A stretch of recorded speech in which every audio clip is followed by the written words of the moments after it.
Top ട്യൂഷൻ്റെ physics ട്യൂട്ടോറിയലിലേക്ക് എല്ലാവർക്കും സ്വാഗതം. അപ്പോൾ നമ്മൾ ഇന്നത്തെ ട്യൂട്ടോറിയലിൽ chapter 3 the world of colours and വിഷൻ്റെ ഫോക്കസ്ഡ് ക്വസ്റ്റ്യൻസ് ആണ് പഠിക്കാനായിട്ട് പോകുന്നത്.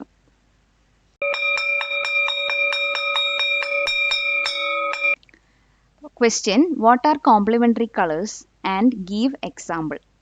അപ്പോൾ കോംപ്ലിമെൻ്ററി കളേഴ്സ് എന്താണ്, അവരുടെ എക്സാമ്പിൾ എന്താണെന്നുള്ളതാണ് ചോദ്യം.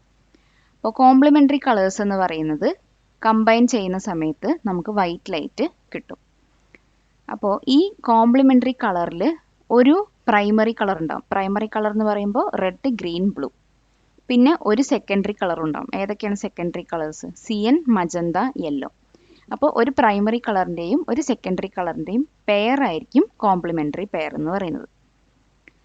അപ്പോൾ അതിൻ്റെ ഒരു എക്സാമ്പിളാണ് ഇപ്പോൾ ഇവിടെ നോക്കിക്കഴിഞ്ഞാൽ കാണാൻ പറ്റും. റെഡ് അതുപോലെ തന്നെ സിയൻ. ഇപ്പോൾ ഇവർ മിക്സ് ചെയ്യുമ്പോൾ വൈറ്റ് കിട്ടി.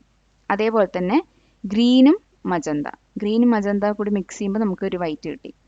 ബ്ലൂവും യെല്ലോയും. അപ്പോൾ ഇവർ രണ്ടാളും മിക്സ് ചെയ്യുമ്പോൾ നമുക്കൊരു വൈറ്റ് ലൈറ്റ് കിട്ടി. അപ്പോൾ ഒരു സെക്കൻഡറി കളർ പ്രൈമറി കളറുമായിട്ട് കമ്പൈൻ ചെയ്യുമ്പോഴാണ് നമുക്ക് എന്ത് ചെയ്യുന്നത്? വൈറ്റ് ലൈറ്റ് കിട്ടുന്നത്. അപ്പോൾ ഈ ഒരു കോമ്പിനേഷൻ നമ്മൾ കൂടുതലായിട്ടും കളർ തിയറിയിലും പ്രാക്ടിക്കൽ ആപ്ലിക്കേഷൻസിലുമാണ് കൂടുതലായിട്ടും യൂസ് ചെയ്യുന്നത്. ഓക്കെ, അപ്പോൾ next question: regular irregular scattering തമ്മിലുള്ള ഡിഫറൻസ് ആണ് ചോദിച്ചിരിക്കുന്നത്. അപ്പോൾ നമുക്ക് ഈ പേരിൽ തന്നെ മനസ്സിലാവും. റെഗുലർ സ്കാറ്ററിംഗ് എന്ന് പറഞ്ഞാൽ സ്മൂത്ത് സർഫേസസിൽ ലൈറ്റ് ഇൻസിഡൻ്റ് ആവുന്ന സമയത്ത് നമുക്ക് ആ ഒരു റിഫ്ലക്റ്റ് ചെയ്യാൻ പോകുന്നത് പ്രിഡിക്റ്റ് ചെയ്യാൻ പറ്റും. അപ്പോൾ പ്രിഡിക്റ്റബിൾ മാനറിലായിരിക്കും. ഇപ്പോൾ ഇവിടെ നോക്കിക്കഴിഞ്ഞാൽ ഇവിടെ വന്ന് ഇൻസിഡൻ്റ് ആവണോ, ഇത് ഇങ്ങനെ തന്നെ പോകുന്നുള്ളത് നമുക്ക് അറിയാം, ഈ റിഫ്ലക്റ്റഡ് റേസ്. അപ്പോൾ റെഗുലർ സ്കാറ്ററിംഗ് എന്ന് പറയുന്നത് ഒരു സ്മൂത്ത് സർഫേസിൽ ഈ പറയുന്ന ലൈറ്റ് റേസ് റിഫ്ലക്റ്റ് ചെയ്യുന്നത് പ്രെഡിക്റ്റബിൾ ആണ്. ഇറഗുലർ എന്ന് പറഞ്ഞാൽ ഇതിൻ്റെ നേരെ ഓപ്പോസിറ്റ്. കാരണം ഒരു അൺഈവൺ ആയിട്ടുള്ള ഒരു സർഫേസിലായിരിക്കും ഇൻസിഡൻറ്റ് ഉണ്ടാവുക. അപ്പോൾ പല രീതിക്കും റിഫ്ലക്റ്റഡ് ആയി പോകും. ഇപ്പോൾ ഇവിടെ നോക്കിക്കഴിഞ്ഞാൽ ഇത് സ്മൂത്ത് സർഫേസ് ആണ്, ഇതൊരു ഇറഗുലർ ആയിട്ടുള്ളൊരു സർഫേസ് ആണ്. അപ്പോൾ ഇതിൽ വന്ന് ഇൻസിഡൻ്റ് ആകുമ്പോൾ റാൻഡം ഡയറക്ഷൻസിൽ തോന്നിയ പോലെയൊക്കെ ആയിരിക്കും ഡീവിയേറ്റ് ചെയ്യുന്നുണ്ടാവുക. അപ്പോൾ അതാണ് മെയിൻ ഡിഫറൻസ് എന്ന് പറയുന്നത്. പിന്നെ ഈ ഇറഗുലർ സ്കാറ്ററിങ്ങിൻ്റെ ബെസ്റ്റ് എക്സാമ്പിൾ എന്ന് പറയുന്നത് അറ്റ്മോസ്ഫിയറിക് സ്കാറ്ററിംഗ് ആണ്. പിന്നെ വരുന്നത് നമ്മളുടെ ഈ പറയുന്ന സ്കാറ്ററിങ് എന്ത് ടൈപ്പാണെന്ന് പറയാൻ നമുക്ക് എങ്ങനെ സാധിക്കുമെന്ന് വെച്ചാൽ, ഏത് സൈസുള്ള അല്ലെങ്കിൽ പാർട്ടിക്കിളുടെ നേച്ചറിനെ അടിസ്ഥാനമാക്കിയിട്ടാണ് നമ്മൾ സ്കാറ്ററിങ്ങിൻ്റെ ടൈപ്പ് പറയുന്നത്. ഇപ്പോൾ ഇവിടെ തന്നെ ഇവിടെ ഓരോ ഇൻസിഡൻ്റ് ആവുന്ന പാർട്ടിക്കിൾ എന്ന് പറയുന്നതിൻ്റെ സൈസ് ചിലപ്പോൾ അൺഈവൻ ആയിരിക്കും. അതുകൊണ്ടാണ് അത് പല രീതിക്കും ഡീവിയേറ്റ് ആയി പോണത്. ഇപ്പോൾ ഇവിടെ ആണെങ്കിൽ കുറച്ച് റെഗുലറായിട്ട് ഒരേപോലുള്ള നേച്ചറുള്ള ചിലപ്പോൾ പാർട്ടിക്കിൾസ് ആയിരിക്കണം. അപ്പോൾ അതുകൊണ്ടായിരിക്കും നമുക്ക് ഇങ്ങനെ ഒരു പ്രെഡിക്റ്റബിൾ മാനറിൽ അത് തിരിച്ച് റിഫ്ലക്റ്റ് ആയിട്ട് പോകുന്നത്. സോ ഒരു സ്കാറ്ററിൻ്റെ ടൈപ്പ് നമ്മൾ പറയുന്നെങ്കിൽ അത് ഒന്നില്ലെങ്കിൽ പാർട്ടിക്കിളുടെ സൈസ് അല്ലെങ്കിൽ ആ മീഡിയത്തിലെ പാർട്ടിക്കിൾസിൻ്റെ നേച്ചർ. അപ്പം ഇറഗുലർ സ്കാറ്ററിംഗ് കാരണം ലൈറ്റ് അറ്റ്മോസ്ഫിയറിൽ എല്ലാ ഡയറക്ഷനിലേക്കും സ്പ്രെഡ് ആവുന്നുണ്ട്. Next question: what is A spectrum and how it is formed. അപ്പം ഒരു സ്പെക്ട്രം എന്താണ്, അതെങ്ങനെയാണ് ഫോം ചെയ്യുന്നത്? അപ്പോൾ സ്പെക്ട്രം എന്ന് പറയുന്നത് എന്താണ്? വൈറ്റ് ലൈറ്റ് പല കോമ്പണൻറ്റ് കളേഴ്സ് ആക്കി ഡിസ്പേഴ്സ് ആവുന്നതാണ് സ്പെക്ട്രം എന്ന് പറയുന്നത്. അപ്പോൾ ആ ഡിസ്പേഴ്സ് ആയ ലൈറ്റ് ഓർഡറായിട്ട് അറേഞ്ച് ചെയ്ത് ഇരിക്കുന്നു. അപ്പോൾ ഇത് ഏതെങ്കിലും ഒരു ഡിസ്പേഴ്സിങ് മീഡിയത്തിലൂടെ അല്ലെങ്കിൽ ഒരു പ്രിസത്തിലൂടെ വൈറ്റ് ലൈറ്റ് പാസ് ചെയ്ത് കഴിഞ്ഞാൽ ഫോം ചെയ്യുന്ന ഒരു ഫിനോമിനനാണ് സ്പെക്ട്രം എന്ന് പറയുന്നത്. അപ്പോൾ ഈ സ്പെക്ട്രത്തിൽ 7 കളറായിരിക്കും ഉണ്ടാവുക: violet, IndiGo, blue, green, yellow, orange, red. അപ്പോൾ ഇതാണ് ഈ കളേഴ്സ് എല്ലാം കാണിക്കുന്നതാണ് ഇത് സ്പെക്ട്രം എന്ന് പറയുന്നത്. പിന്നെ ഓരോ കളറിനും ഓരോ സ്പെസിഫിക് ആയിട്ടുള്ള വേവ് ലെങ്ത് റേഞ്ച് ഉണ്ട്. നമുക്കറിയാം റെഡിനും യെല്ലോനും എല്ലാം ഓരോരോ വേവ് ലെങ്ത് റേഞ്ച് ഉണ്ട്. റെഡ് എന്ന് പറയുന്നത് ഏറ്റവും ലോങ്ങസ്റ്റ് വേവ് ഉള്ളതാണ്. വയലറ്റ്, ബ്ലൂ തുടങ്ങിയവ ഷോർട്ട് വേവ് ലെങ്ത് ഉള്ളവരാണ്. അപ്പോൾ നമുക്ക് ഈ സ്പെക്ട്രം കൊണ്ട് ഉദ്ദേശിക്കുന്നത് എന്താണെന്ന് വെച്ചാൽ ഒരു വൈറ്റ് ലൈറ്റ് 7 ഡിഫറെൻറ്റ് കളേഴ്സ് കൊണ്ട് ഉണ്ടായതാണ് എന്നാണ് സ്പെക്ട്രത്തിലൂടെ നമുക്ക് മനസ്സിലാക്കാനായിട്ട് പറ്റുന്നത്. Question: How do we create an artificial rainbow and what conditions are required? അപ്പം എങ്ങനെയാണ് നമ്മളൊരു ആർട്ടിഫിഷ്യൽ റെയിൻബോ ഉണ്ടാക്കുന്നത്? എങ്ങനെ ഉണ്ടാക്കാൻ പറ്റുമെന്ന് ചോദിച്ചാൽ നമുക്ക് ആദ്യം ആർട്ടിഫിഷ്യൽ റെയിൻബോ ഉണ്ടാക്കണമെന്നുണ്ടെങ്കിൽ വാട്ടർ ഡ്രോപ്ലെറ്റ്സ് സ്പ്രേ ചെയ്യണം. പിന്നെ സൺ എന്ന് പറയുന്നത് ഒബ്സർവറിൻ്റെ ബിഹൈൻഡിലായിരിക്കണം. അപ്പോഴാണ് റെയിൻബോ നമുക്ക് കാണാനായിട്ട് പറ്റുന്നുണ്ടാവുക. അപ്പോൾ ഈ വാട്ടർ ഡ്രോപ്ലെറ്റ്സ് ആണ് ടൈനി പ്രിസംസ് ആയി ആക്ട് ചെയ്യുന്നത്. അപ്പോൾ പ്രിസംസ് എന്ന് പറഞ്ഞാൽ അറിയാലോ, സൺലൈറ്റ് ഇതിനുള്ളിൽ പാസ് ചെയ്യുന്ന സമയത്ത് ഡിസ്പേർഷൻ സംഭവിക്കും. അപ്പോൾ ഈ ഡിസ്പേർഷൻ സംഭവിക്കുന്നത് ഈ സൺലൈറ്റിൻ്റെ ജസ്റ്റ് ഓപ്പോസിറ്റ് ആയിട്ടുള്ള ഡയറക്ഷനിലേക്കായിരിക്കും. അപ്പോൾ നമുക്ക് ആർട്ടിഫിഷ്യൽ റെയിൻബോയിലും നാച്ചുറൽ റെയിൻബോയിൽ ഏതൊക്കെ കളേഴ്സ് ആണോ കാണുന്നത് ആ കളേഴ്സ് എല്ലാം കാണാനായിട്ട് പറ്റും. ഈ വീഡിയോ ഉപകാരപ്പെട്ടുവെങ്കിൽ ലൈക്ക് ചെയ്യൂ, ഷെയർ ചെയ്യൂ. Question: how does the I form images of objects at different distances? അപ്പോൾ പല ഡിസ്റ്റൻസിലുള്ള ഒബ്ജക്ട്സിൻ്റെ ഇമേജ് എങ്ങനെയാണ് ഒരു ഐ ഫോം ചെയ്യുന്നത്? ഓക്കെ, അപ്പം എങ്ങനെയാണ് ഒരു ഐ ഇമേജ് ഫോം ചെയ്യുന്നത് വെച്ചാൽ, നമ്മളുടെ ലെൻസിൻ്റെ കണ്ണിൽ ലെൻസ് ഉണ്ടല്ലോ, അപ്പോൾ ആ ലെൻസ് അതിൻ്റെ കർവേച്ചർ ചേഞ്ച് ചെയ്തുകൊണ്ടാണ് ഓരോ ഒബ്ജക്റ്റിൻ്റെയും ഇമേജ് പ്രൊഡ്യൂസ് ചെയ്യുന്നത്. ഇപ്പോൾ ഒരു നിയർ ബൈ ഒബ്ജക്ട്സ് ആണെന്നുണ്ടെങ്കിൽ സീലിയറി മസിൽസ് എല്ലാവരും എന്താവും? കോൺട്രാക്റ്റ് ആവും. അതുകൊണ്ട് എന്തായിരിക്കും? നമ്മുടെ ഈ ലെൻസ് കുറച്ചുകൂടി കേർവ്ഡ് ആയിട്ട് കാണും. ഇനി ഡിസ്റ്റൻറ്റ് ഒബ്ജക്റ്റിൻ്റെ കേസിൽ സീലിയറി മസിൽസ് എല്ലാവരും റിലാക്സ് ആവും. അപ്പോൾ നമ്മളുടെ ലെൻസ് എന്തായിരിക്കും? ലെസ് കേർവ്ഡ് ആയിരിക്കും. ഓക്കെ, അപ്പോൾ ഇങ്ങനത്തെ അഡ്ജസ്റ്റ്മെൻ്റ് ആണ് റെറ്റിനയിൽ ക്ലിയർ ആയിട്ട് ഒരു ഒബ്ജക്റ്റിൻ്റെ ഇമേജ് ഫോം ചെയ്യാനായിട്ട് സഹായിക്കുന്നത്. അപ്പോൾ എന്നിട്ട് ആ ഇമേജ് നമ്മുടെ ബ്രെയിൻ ഇൻ്റർപ്രറ്റ് ചെയ്യും. എന്നിട്ടാണ് നമുക്ക് ഇന്നൊരു ഒബ്ജക്റ്റ് ആണത് എന്നുള്ളത് മനസ്സിലാക്കാനായിട്ട് പറ്റുന്നത്. അപ്പോൾ ഇത്രയാണ് ഒരു ഐൻ്റെ വർക്കിംഗ്, ഒരു ഐ ഇമേജ് എങ്ങനെയാണ് ഉണ്ടാക്കുന്നത് എന്നുള്ളത് വർക്കിംഗ് പറയുന്നത്. Question: what are the causes of myopia and hypermetropia? അപ്പോൾ രണ്ട് ഐ ഡിഫക്ട്സിൻ്റെയും കോസസ് എന്തൊക്കെയാണ്? അപ്പോൾ മയോപ്പിയ ഉണ്ടാവാനുള്ള കാരണം എന്താണെന്ന് വെച്ചാൽ, ഒന്നില്ലെങ്കിൽ ഐബോൾ വളരെ വലുതായിരിക്കും, അല്ലാന്നുണ്ടെങ്കിൽ അവരുടെ ഐയിലെ ലെൻസ് ഒരുപാട് പവർ കൂടിയതായിരിക്കും. അതാണ് രണ്ട് കാര്യങ്ങൾ. അപ്പോൾ ഈ രണ്ടിലേതെങ്കിലും ഒരു കാര്യം കാരണം വരുന്നതാണ് മയോപ്പിയ. മയോപ്പിയ വന്നു കഴിഞ്ഞാൽ എന്തായിരിക്കും സംഭവിക്കുക? ഡിസ്റ്റൻസിലുള്ള ഒബ്ജക്റ്റ് റെറ്റിനേൻ്റെ ഫ്രണ്ടിലായിരിക്കും ഇമേജ് ഫോം ചെയ്തിട്ടുണ്ടാവുക. യൂഷ്വലി റെറ്റിനയിലാണ് ഇമേജ് ഫോം ചെയ്യേണ്ടത്. പക്ഷേ ഐബോള് വലുതായതുകൊണ്ടും അവരുടെ ലെൻസിന് പവർ കൂടുതലായതുകൊണ്ടും ഇമേജസ് ഡിസ്റ്റൻറ്റിലുള്ള ഇമേജസ് എല്ലാവരും റെറ്റിനേൻ്റെ ഫ്രണ്ടിലായിരിക്കും ഫോം ചെയ്യുന്നുണ്ടാവുക. ഇനി ഹൈപ്പർമെട്രോപ്പിയ. ഹൈപ്പർമെട്രോപ്പിയ എന്ന് പറഞ്ഞാൽ ഇതിൻ്റെ ഓപ്പോസിറ്റ് ചിന്തിക്കുക. ഐബോൾ വളരെ ചെറുതായിരിക്കും, ലെൻസിന് പവർ തീരെ ഉണ്ടാവില്ല. അതാണ് ഹൈപ്പർമെട്രോപ്പിയ ഉണ്ടാവാനുള്ള റീസൺസ്. അപ്പോൾ ഇങ്ങനെ ഹൈപ്പർമെട്രോപ്പിയ നമുക്ക് ഒരു ഡിഫക്റ്റ് ഉണ്ട് എന്നുണ്ടെങ്കിൽ അടുത്തുള്ള ഇമേജസ് ഒന്നും കൃത്യമായിട്ട് കാണാൻ കഴിയില്ല. കാരണം അത് റെറ്റിനേൻ്റെ ബാക്കിലായിരിക്കും ഇമേജ് ഫോം ചെയ്തിട്ടുണ്ടാകും. അപ്പോൾ ഈ രണ്ട് കണ്ടീഷൻ കാരണം നമ്മളുടെ കണ്ണിലേക്ക് വരുന്ന ലൈറ്റിനെ പ്രോപ്പറായിട്ട് നമുക്ക് റെറ്റിനയിലേക്ക് ഫോക്കസ് ചെയ്യാനുള്ള എബിലിറ്റി ഇവിടെ നഷ്ടമാവുകയാണ് ചെയ്യുന്നത്. Question: how do concave and convex lenses correct vision defects? അപ്പോൾ ഒരു കോൺകേവും കോൺവെക്സ് ലെൻസും എങ്ങനെയാണ് വിഷൻ ഡിഫക്റ്റിനെ കറക്റ്റ് ചെയ്യുന്നത്? അപ്പോൾ കോൺകേവ് ലെൻസ് എന്ത് കറക്റ്റ് ചെയ്യാനാണ്? മയോപ്പിയ എന്ന് പറഞ്ഞ വിഷൻ ഡിഫക്റ്റ് കറക്റ്റ് ചെയ്യാനുള്ളതാണ്. അപ്പോൾ എങ്ങനെയാണ് കറക്റ്റ് ചെയ്യാന്ന് വെച്ചാൽ, നമ്മളുടെ കണ്ണിലേക്ക് വരുന്ന ലൈറ്റ് റേസിനെ ഡൈവേർജ് ചെയ്യിപ്പിക്കുകയാണ് ഈ കോൺകേവ് ലെൻസ് ചെയ്യുന്നത്.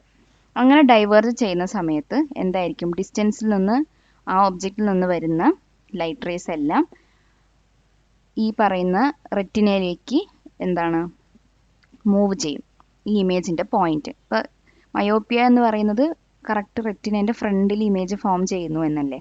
അപ്പോൾ ഈ ലെൻസ് വെക്കുന്നതുകൊണ്ട് തന്നെ ഒന്നുകൂടെ ഡൈവേർജ് ആയതിനു ശേഷം ഈ ഇമേജ് പോയിന്റിനെ റെറ്റിനയിലേക്ക് മൂവ് ചെയ്യും. അങ്ങനെയാണ് കോൺകേവ് ലെൻസ് മയോപ്പിയനെ കറക്റ്റ് ചെയ്യുന്നത്.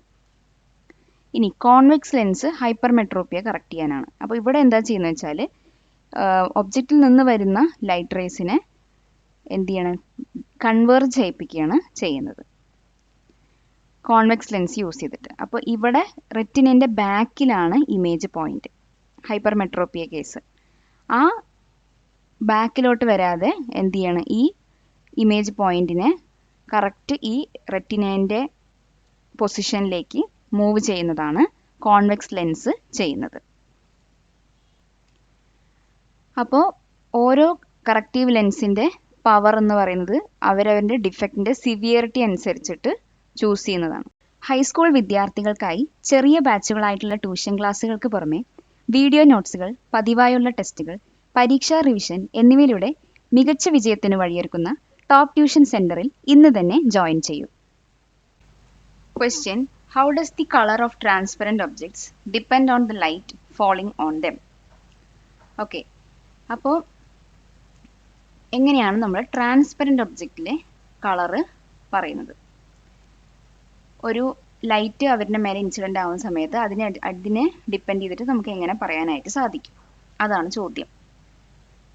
അപ്പോൾ ട്രാൻസ്പെറൻറ്റ് ഒബ്ജക്റ്റ് അവർ കളേർഡായി കാണുന്നതിൻ്റെ റീസൺ എന്താണെന്ന് വെച്ചാൽ, ചില സെലക്റ്റീവായിട്ടുള്ള വേവ് ലെങ്ത്സ് മാത്രമായിരിക്കും അവർ ട്രാൻസ്മിറ്റ് ചെയ്യുന്നുണ്ടാവുക.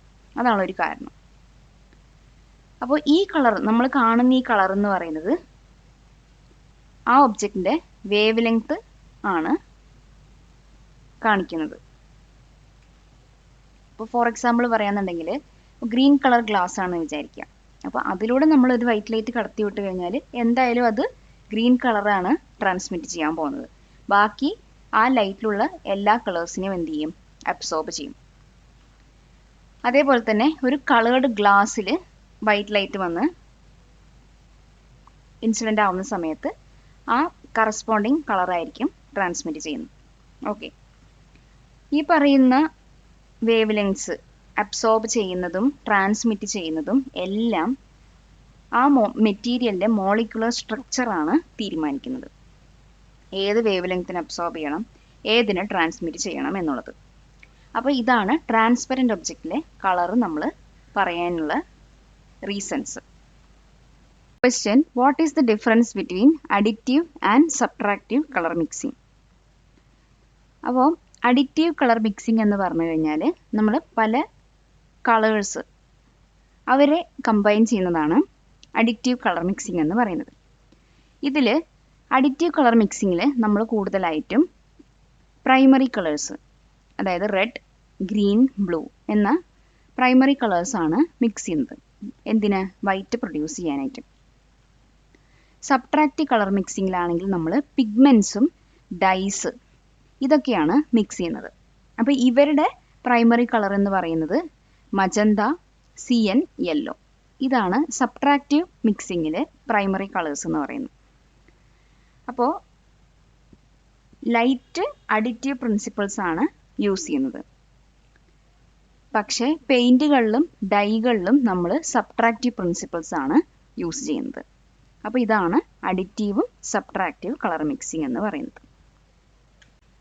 ക്വസ്റ്റ്യൻ: എങ്ങനെയാണ് അറ്റ്മോസ്ഫിയറിക് സ്കാറ്ററിങ് സെലസ്റ്റിയൽ ഒബ്ജക്ട്സിൻ്റെ അപ്പിയറൻസിനെ ഹെൽപ്പ് ചെയ്യുന്നത്?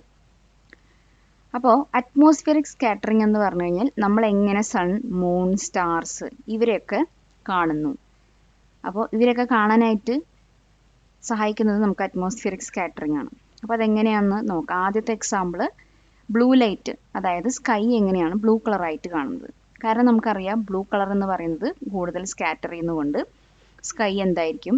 ബ്ലൂ കളർ ആയിട്ട് കാണാനായിട്ട് സഹായിക്കും. ഓക്കെ, പിന്നെ സൺറൈസ് ആൻഡ് സൺസെറ്റ് ഇവരും കൂടുതൽ സ്കാറ്ററിങ് കാരണം ഉണ്ടാവുന്നതാണ്. അപ്പോഴാണ് നമുക്ക് സണ്ണിൻ്റെ അപ്പിയറൻസ് റെഡ് കളറായി കാണുന്നത്. ഇതെല്ലാം നമ്മൾ മുൻപ് ഡീറ്റെയിൽ ആയിട്ട് ഡിസ്കസ് ചെയ്തതാണ്. മൂന്നാമത്തെ കാര്യം സ്റ്റാർസ് ട്വിങ്കിൾ ചെയ്യുന്നത്. ഇത് നമ്മൾ റിഫ്രാക്ഷൻ ഓഫ് ലൈറ്റ് എന്ന് പറഞ്ഞ 9ാം ക്ലാസ്സിൽ പഠിച്ചിട്ടുണ്ടായിരുന്നു. അപ്പം സ്റ്റാർസ് ട്വിങ്കിൾ ചെയ്യുന്നത് അറ്റ്മോസ്ഫിയറിക് സ്കാറ്ററിങ്ങും റിഫ്രാക്ഷൻ കാരണമാണ്. പിന്നെ വരുന്നത് എന്താണ്? നമുക്കറിയാലോ, ഇത് നമ്മൾ മുൻപൊരു ക്വസ്റ്റ്യൻ ലെറ്റസസിലൊരു ക്വസ്റ്റ്യനിൽ നമ്മൾ ആൻസർ ചെയ്തതായിരുന്നു. സ്കൈ ബ്ലാക്ക് കളറായിട്ട് കാണുന്നത്. അപ്പോൾ അവിടെ അറ്റ്മോസ്ഫിയർ തന്നെ ഇല്ല. അറ്റ്മോസ്ഫിയർ ഇല്ലാതിരിക്കുമ്പോൾ അവിടെ സ്കാറ്ററിങ് നടക്കുന്നില്ല. അതുകൊണ്ട് നമുക്ക് സ്പേസ് ബ്ലാക്ക് കളറായിട്ട് കാണുന്നു. അപ്പോൾ ഇങ്ങനെയാണ് അറ്റ്മോസ്ഫിയറിക് സ്കാറ്ററിങ് ഓരോ സെലസ്റ്റിയൽ ഒബ്ജക്ട്സിനെയും അതിൻ്റെ അപ്പിയറൻസിനെയും ഒക്കെ എഫക്റ്റ് ചെയ്യുന്നത്. ഇതുപോലുള്ള വീഡിയോകൾക്കായി ടോപ്പ് ട്യൂഷൻ്റെ ഈ ചാനൽ സബ്സ്ക്രൈബ് ചെയ്യൂ. ഇപ്പോൾ question, what role does the ciliary muscle play in vision? അപ്പോൾ സീലിയറി മസിലിൻ്റെ ഇമ്പോർട്ടൻസ് ആണ് ചോദിക്കുന്നത്. അപ്പോൾ സീലിയറി മസിൽസ് ആണ് നമ്മുടെ ഐ ലെൻസ് ഫോക്കസ് ചെയ്യാനായിട്ട് അതിൻ്റെ ഷേപ്പ് കൺട്രോൾ ചെയ്യുന്നത്. ഓക്കെ, അപ്പോൾ കോൺട്രാക്ട് ചെയ്യുന്ന സമയത്ത് എന്തായിരിക്കും, ലെൻസ് കുറച്ചുകൂടി കേർവ്ഡ് ആവും, അടുത്തുള്ള ഒബ്ജക്ട്സ് ക്ലിയർ ആയിട്ട് നമുക്ക് കാണാനും പറ്റും. അപ്പോൾ ഇതൊക്കെ ചെയ്യുന്നത് ഈ സീലിയറി മസിൽസ് ആണ്. ഇനി അതേപോലെ തന്നെ റിലാക്സ് ചെയ്യുന്ന സമയത്ത് ലെസ് കേർവ്ഡ് ആവും, ദൂരത്തുള്ള ഒബ്ജക്ട്സ് ക്ലിയർ ആയിട്ട് കാണാനും സഹായിക്കും. അപ്പോൾ ഈ മസിൽസ് ആണ് നമ്മുടെ പവർ ഓഫ് അക്കോമഡേഷൻ ഓഫ് ഐന് കൂടുതൽ എസെൻഷ്യൽ ആയിരിക്കുന്നത്. അതായത് ഇതാണ് മെയിൻ ഇമ്പോർട്ടൻ്റ് ആയിട്ടുള്ള ഭാഗം. അപ്പോൾ ഈ പറയുന്ന പ്രസ്ബയോപ്പിയ എന്ന് പറയുന്ന ഐ ഡിഫക്ട്സ് എല്ലാം ഈ സീലിയറി മസിൽസ് വീക്ക് ആവുന്നത് കൊണ്ട് സംഭവിക്കുന്നതാണ്. അപ്പം ഇതാണ് സീലിയറി മസിൽസിൻ്റെ importance. Question, how does the size of particles effect the Tyndall effect? അപ്പോൾ ഒരു പാർട്ടിക്കിളിൻ്റെ സൈസ് എങ്ങനെയാണ് ടിൻഡൽ എഫക്റ്റിനെ എഫക്റ്റ് ചെയ്യുന്നത് എന്നുള്ളതാണ്. ഓക്കെ, അപ്പോൾ ടിൻഡൽ എഫക്റ്റ് എന്ന് പറയുന്നത് ആക്ച്വലി മീഡിയത്തിലെ പാർട്ടിക്കിൾസിൻ്റെ സൈസ് ഡിപ്പെൻഡ് ചെയ്തിരിക്കും. അപ്പോൾ സ്മോളർ സ്കാറ്ററിങ് ആണെന്നുണ്ടെങ്കിൽ, അതായത് സ്മോളർ പാർട്ടിക്കിൾസ് ആണെന്നുണ്ടെങ്കിൽ ലൈറ്റിൻ്റെ സ്കാറ്ററിങ് എന്ന് പറയുന്നത് നടക്കില്ല എന്ന് പറയുന്നില്ല, പക്ഷെ ഒരു ആവറേജ് ലെവലിൽ നടക്കും. ഇപ്പോൾ പാർട്ടിക്കിളുടെ സൈസ് ഇൻക്രീസ് ആയിക്കഴിഞ്ഞാൽ സ്കാറ്ററിങ്ങിൻ്റെ ഇൻറ്റൻസിറ്റിയും കൂടും. അപ്പോൾ നോട്ട് ചെയ്യേണ്ട വേറൊരു കാര്യം എന്താ വെച്ചാൽ, പക്ഷെ വലിയ ലാർജ് പാർട്ടിക്കിൾ ആണെന്നുണ്ടെങ്കിലും ടിൻഡൽ എഫക്റ്റ് കാണിക്കില്ല. അപ്പോൾ പാർട്ടിക്കിളുടെ സൈസ് എന്ന് പറയുന്നത് should be comparable to the wave length of the light എന്നാണ് ഉദ്ദേശം. അതായത് ഒരുപാട് തീരെ സ്മോളർ പാർട്ടിക്കിൾസ് ആണെന്നുണ്ടെങ്കിൽ നടക്കും, പക്ഷെ വലിയ എഫക്റ്റ് ആയിട്ടൊന്നും നടക്കുന്നില്ല. ഒരു മോഡറേറ്റ് ലെവലിൽ പാർട്ടിക്കിളുടെ സൈസും വേവ് ലെങ്ത്, ലൈറ്റിൻ്റെ വേവ് ലെങ്ത്തും ഒരുപോലെ ഒരു കമ്പയറബിൾ റീസണബിൾ ആയിട്ടുള്ള ഒരു സ്റ്റേജിലാണെന്നുണ്ടെങ്കിലാണ് നമുക്ക് മാക്സിമം ടിൻഡൽ എഫക്റ്റ് സംഭവിക്കുന്നത്. അപ്പോൾ ഇങ്ങനെയാണ് ഒരു പാർട്ടിക്കിളുടെ സൈസ് ടിൻഡൽ എഫക്റ്റിനെ എഫക്റ്റ് ചെയ്യുന്നത്. ഓക്കെ, അപ്പോൾ ലാസ്റ്റ് ക്വസ്റ്റ്യൻ എന്ന് പറയുന്നത് ലൈറ്റ് ഡിസ്പേർഷൻ്റെ കുറച്ച് പ്രാക്ടിക്കൽ അപ്ലിക്കേഷൻസ് ആണ്. അപ്പോൾ നമുക്ക് ഡിസ്പേർഷൻ മനസ്സിലാക്കി കഴിഞ്ഞാൽ, അല്ലെങ്കിൽ നമ്മൾ ഡിസ്പേർഷൻ എന്ന് പറയുന്ന ഫിനോമിന യൂസ് ചെയ്തിട്ട് സ്പെക്ട്രോമീറ്റേഴ്സ് പോലുള്ള ഒപ്റ്റിക്കൽ ഇൻസ്ട്രുമെൻറ്റ്സ് ഡിസൈൻ ചെയ്യാനായിട്ട് കഴിയും. പിന്നെ നമ്മൾ കൂടുതലായിട്ടും ഈ ഒരു ഡിസ്പേർഷൻ എന്ന് പറയുന്ന തിയറി ഫൈബർ ഒപ്റ്റിക് കമ്മ്യൂണിക്കേഷൻസിലാണ് യൂസ് ചെയ്യുന്നത്. ഇത് കൂടാതെ തന്നെ സിനിമാറ്റോഗ്രഫിയിലും ഫോട്ടോഗ്രഫിയിലും സ്പെഷ്യൽ എഫക്ട്സിന് വേണ്ടി നമ്മൾ ഡിസ്പേർഷൻ എന്ന് പറയുന്ന ഈ ഒരു ഫിനോമിനൻ അല്ലെങ്കിൽ ഈ ഒരു കൺസെപ്റ്റ് ഹെൽപ്പ് ചെയ്യാറുണ്ട്. പിന്നെ നാച്ചുറൽ ഫിനോമിനൻ്റെ കാര്യം പറയുകയാണെങ്കിൽ റെയിൻബോസും അറ്റ്മോസ്ഫിയറിക് കളേഴ്സും, ഇതൊക്കെയാണ് ഡിസ്പേർഷൻ്റെ ഒരു നാച്ചുറൽ ആയിട്ട് നടക്കുന്ന ഫിനോമിനൻസ്. പിന്നെ പറയാനുള്ളത് കൂടുതലും ക്രോമാറ്റിക് അബറേഷൻസിനും അതുപോലെ തന്നെ ലൈറ്റ് അനാലിസിസിനൊക്കെയാണ് നമ്മൾ ഈ പറയുന്ന പ്രിൻസിപ്പിൾസ് യൂസ് ചെയ്യുന്നത്. അപ്പോൾ ഇതൊക്കെയാണ് പ്രാക്ടിക്കൽ ആപ്ലിക്കേഷൻസ് കൊണ്ട് നമ്മൾ ഉദ്ദേശിക്കുന്നത്. പാലക്കാട് നിവാസികളെ, ഞങ്ങളുടെ ക്ലാസ് റൂം ട്യൂഷനിലേക്ക് നിങ്ങളെല്ലാവരും സ്വാഗതം ചെയ്യുന്നു. മറ്റൊരു വീഡിയോയുമായി നമുക്ക് വീണ്ടും കാണാം.